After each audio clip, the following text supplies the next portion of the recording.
अक्कलपाडा धरणातून धुळे पाटबंधारे विभागाच्या माध्यमातून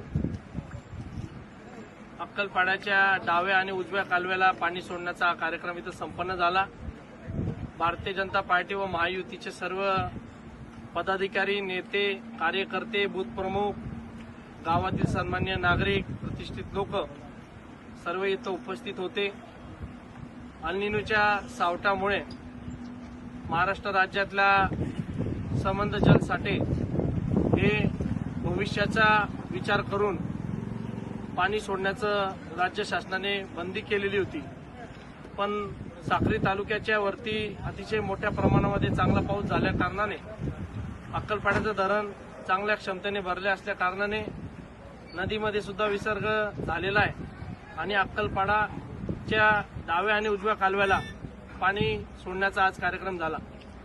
आता उजव्या कालव्यावर असलेले आमचे काही छोटे छोटे पाझर तलाव असतील, धरणं असतील, त्यामध्ये प्रामुख्याने लोंढ्याचं धरण असेल, त्याच्यामध्ये नकाना तलाव असेल, डाव्या कालव्यावरचं गोंदूरचा तलाव असेल, निमडाळ्याचं धरण असेल, त्याच्यानंतर कोठऱ्याचं धरण असेल, शिरडाण्याचं धरण असेल, हे सगळे भरण्याचं काम आता येणाऱ्या पुढच्या काळामध्ये चालणार आहे। सकाळीच आदरणीय बाळासाहेब बदाने यांनी सोनवट धरण भरण्यासाठी कापडणे पाटला सुद्धा पाणी आज सकाळी तिथं सोडलेलं आहे।